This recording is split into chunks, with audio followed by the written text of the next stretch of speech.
So eagle team ఈరోజు పలమనేరు నియోజకవర్గంలోని కొన్ని ప్రాంతాలు పరిశీలిస్తూ అక్కడ ప్రజలతో మమేకమవుతూ ఏంటి అసలు ఈ 5 ఏళ్ల పాలన గురించి వాళ్ళు ఏమనుకుంటున్నారు, అదేవిధంగా ప్రతి ఇంటికి ప్రభుత్వం అందిస్తున్నటువంటి సంక్షేమ పథకాలు అందుతున్నాయా, లేక ప్రభుత్వ మార్పుని ఏమైనా ప్రజలు కోరుకుంటున్నారా, ఇలా అనేక అంశాలతో మనం ప్రజలతో మమేకమవుతూ తిరుగుతున్నాం. ప్రస్తుతానికి మనం పలమనేరులోని బీడీ కాలనీకి వచ్చాం. మరి ఇక్కడ ప్రజలతో మనం మాట్లాడే ప్రయత్నం చేద్దాం. వాళ్ళు ఏమనుకున్నారో వారి మాటల ద్వారా మనం విందాం.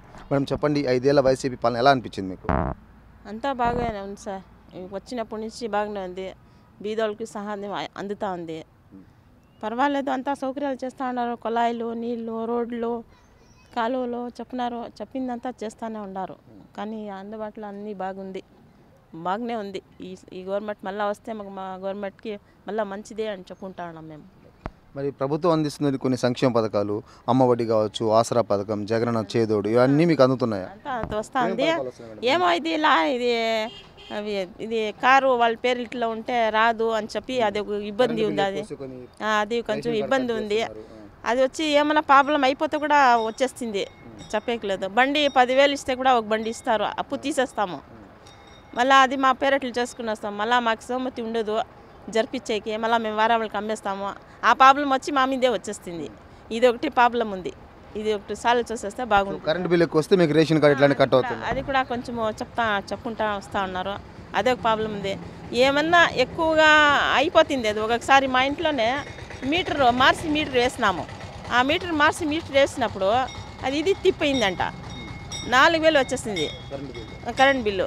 మళ్ళీ మేము పోయి ఆఫీసులో అంతా రిక్వెస్ట్ చేస్తే ఏమ్మా ఇట్లా అయిపోయిందంటే, మేమేం వచ్చేసి తీసి పక్కన పెట్టినప్పుడు అది ఇది అయిపోయింది, తిరిగిపోయింది మిషను.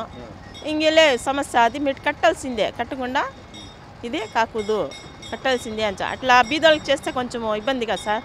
అదంతా కొంచెం ఇది ఉండాలి. అది సాల్వ్ చేసుకుంటే గవర్నమెంట్ తరఫున చాలా బాగుంది. కానీ బాగుంది మనకి. ఒక సాధారణ గృహిణి అయితే కూరగాయల ధరలు, కరెంటు బిల్లులు ఎక్కువగా మీరే భరిస్తూ ఉంటారు. ఎందుకంటే మగవాళ్ళ జీతాలు తెచ్చిస్తుంటే ఇంట్లో కూరగాయలు కొనుక్కోవడం కావచ్చు, ఈ పప్పులు ఉప్పులు కొనుక్కోవడం, ఇవన్నీ మీ బాధ్యత. కానీ కొంతమంది ఏమంటున్నారంటే నిత్యావసర ధరలు బాగా పెరిగిపోయండి అంటున్నారు. మీరేమంటారు దానికి? కరెక్టే, అదేమో పెరిగింది, నిజమే.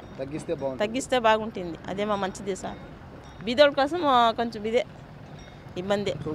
రేపు రాబోయే ఎలక్షన్స్లో సీఎంగా ఎవరు వస్తే బాగుంటుంది? మనకి సీఎంగా ఈసారి వస్తేనే మంచిది ఉంది అని అనిపిస్తుంది సార్.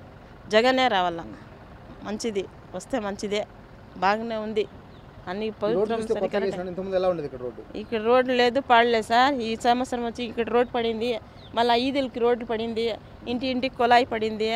కానీ అమ్మఒడి, ఇది వైఎస్ఆర్ ఆసరా, ఇదంతా అందుకుంటున్నా ఉంది. ఏం పర్వాలేదు. ఇల్లులు కూడా లక్షలు కొద్దిగా వచ్చినారు బీదోళ్ళకి. అందరూ సహాయం బాగుంది సార్. మళ్ళా రావాలా ఇక్కడ వీళ్ళే మాకి. దేవుని దయవల్ల వాళ్ళే రావాలా. Like and subscribe Eagle Media Works.